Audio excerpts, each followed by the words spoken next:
Hello guys, welcome back in our another important video. तो आज हम बात करने वाले हैं ईवीएस के एक बहुत ही इंपॉर्टेंट टॉपिक जिसका नाम है भोजन, स्वास्थ्य और स्वच्छता। आई होप सभी की तैयारी बहुत अच्छी चल रही होगी। सीटेट का एग्ज़ाम आने में बहुत ज़्यादा टाइम नहीं रह गया है, तो आप अपनी प्रिपरेशन और तेज़ी से स्टार्ट कर दीजिए। और अगर आप हमारे वीडियोस पे पहली बार आते हैं तो हमारे प्रीवियस वीडियोस ज़रूर देखिए, आपको डेफिनेटली उनसे हेल्प मिलेगी। तो बिना टाइम वेस्ट करते हुए हम शुरू करते हैं आज का हमारा टॉपिक, जो कि है भोजन, स्वास्थ्य और स्वच्छता। तो देखिए, भोजन क्या होता है। सभी सजीवों को जीवित रहने हेतु ऊर्जा की आवश्यकता होती है। ऊर्जा भोजन से प्राप्त होती है, सभी को पता है। इस पृथ्वी पर पौधे ही भोजन का निर्माण करते हैं।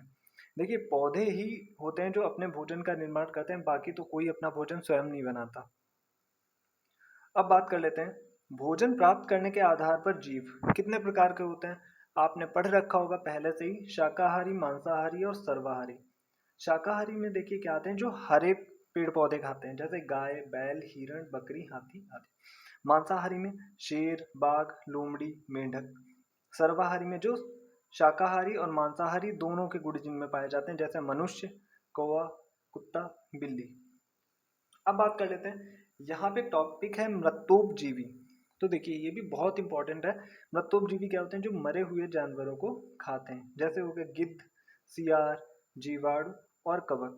गिद्ध को देखिए स्कैवेंजर कहते हैं। सबसे बड़ा स्कैवेंजर यही होता है जो मरे हुए जानवरों को खाता है, और इसे प्रकृति का सफाई कर्मी भी कहते हैं।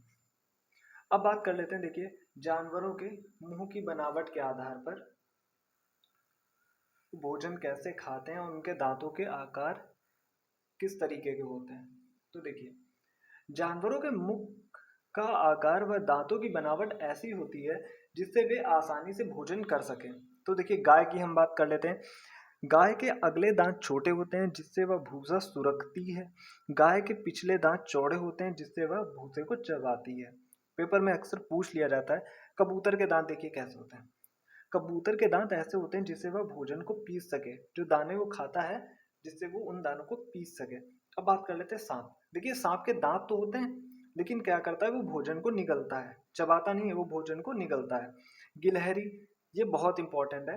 गिलहरी जो होती है, हमेशा आपने देखा होगा कुछ ना कुछ कुतरती रहती है। तो इसका एक रीजन है, गिलहरी के जो अगले दो दांत होते हैं वो बढ़ते ही रहते हैं। अगर वो कुछ कुतरेगी नहीं तो उसके दांत जो होते हैं बहुत ज्यादा बड़े हो जाएंगे, फिर उसे खाने में दिक्कत होगी। तो यही रीजन है कि गिलहरी हमेशा कुछ ना कुछ कुतरती रहती है। अब बात कर लेते हैं मनुष्य की। तो देखिए, मनुष्य अपने दांतों से भोजन को काटता भी है, पीसता भी है और फाड़ता भी है। अब हम चलते हैं अपने नेक्स्ट पेज पे। अब जो आपके सामने टॉपिक है वो है पौधे के खाए जाने वाले भाग। तो देखिए, ऐसे पौधे के कौन कौन से भाग होते हैं जो खाए जाते हैं। जैसे तना हो गया, जड़ हो गया, पत्ते, फूल, बीज और फल। तना किन चीज़ों का खाया जाता है। आलू, प्याज, लहसुन, अदरक, हल्दी। देखिए, ये सारे तने के अंतर्गत आ जाते हैं। आलू क्या है, एक तना है। प्याज क्या है, तना है। लहसुन, अदरक, हल्दी, ये सारे तने के अंतर्गत आते हैं और हम इन सभी को खाते हैं। ऐसी कौन सी जड़ें होती हैं जिन्हें हम खाते हैं। गाजर, मूली, शलगम, चुकंदर, ये सब जड़ों के अंतर्गत आते हैं। अब बात कर लेते हैं पत्ते। पत्ते हम किनके खाते हैं। पालक, बंद गोभी, सरसों, बथुआ, मेथी, मूली और चना, इनके हम पत्तों का सेवन करते हैं। फूल, देखिए, गुलाब, फूल गोभी, ब्रोकोली, सीताफल, कचनार, इन सब के फूलों का यूज होता है खाने में। बीज, चना, मक्का, चावल, गेहूं, मेथी, इन सब के बीज खाए जाते हैं। फल, सेब, केला, टमाटर, सीताफल, नाशपाती, आंवला, ये सारे फल हम खाते हैं। अब कुछ पौधे के एक से अधिक भाग खाए जाते हैं। जैसे ऐसे कौन सा पौधा है जिसकी हम जड़ भी खाते हैं और पत्ते भी खाते हैं। तो बात कर लेते हैं, देखिए, मूली की। मूली एक जड़ है, जैसा अभी हमने बात किया था। देखिए, जड़ में मूली आती है, मूली के जो ऊपर पत्ते होते हैं उनकी भी सब्जी बनती है। वहीं बात कर लेते हैं फूल व फल। ऐसा कौन सा पेड़ है जिसका हम फूल भी खाते हैं और फल भी खाते हैं। देखिए, केला, केले का फूल होता है वो भी खाया जाता है और इसका फल भी खाया जाता है। वहीं सीताफल, सीताफल का भी फूल भी खाया जाता है और फल भी खाया जाता है। अब बात कर लेते हैं बीज और पत्ते।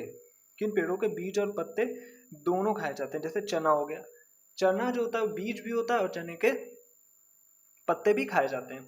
मेथी, सरसों, तना और पत्ते, ऐसा कौन से पौधे होते हैं जिनका तना और पत्ते दोनों चीजें खाई जाती हैं? जैसे लहसुन, लहसुन में जो नीचे का पार्ट होता है वो होता है तना, ऊपर पत्ते होते हैं, वो भी खाया जाता है। प्याज, प्याज का भी सेम होता है, नीचे का पार्ट जो होता है वो तना होता है, ऊपर होते हैं पत्ते, तो दोनों चीजें खाई जाती हैं।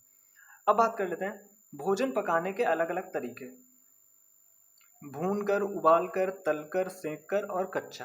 भूनकर देखिए हम क्या क्या खा सकते हैं, आलू है, भिंडी है, शकरकंद है, मक्का है, चना है और मूंगफली है। उबालकर चावल, दाल, आलू, शकरकंद। तलकर आलू, मीट, मिर्च, पापड़। सेक के क्या खाते हैं, रोटी, ब्रेड और पिज्ज़ा। कच्चा हम लोग क्या क्या खाते हैं, टमाटर है, मूली है, गाजर है, खीरा है। तो कुल मिला के देखिए, आपको जो है यहाँ पे अपना कॉमन सेंस लगाना है।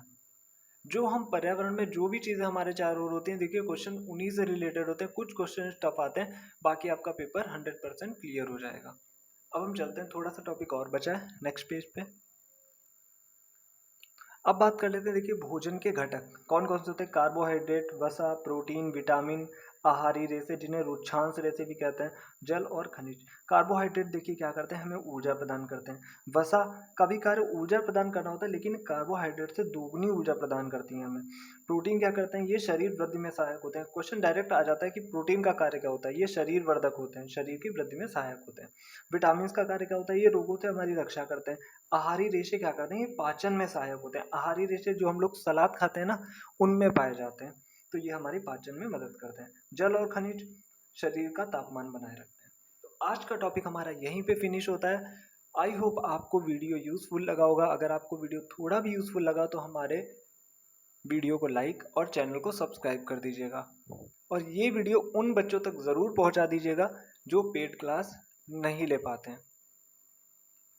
और वीडियो को आप फुल वॉच करिए, तभी आपको कुछ फ़ायदा होने वाला है। अगर आप हाफ वीडियो देख के छोड़ देते हैं तो आपका इसमें लॉस है। Thank you.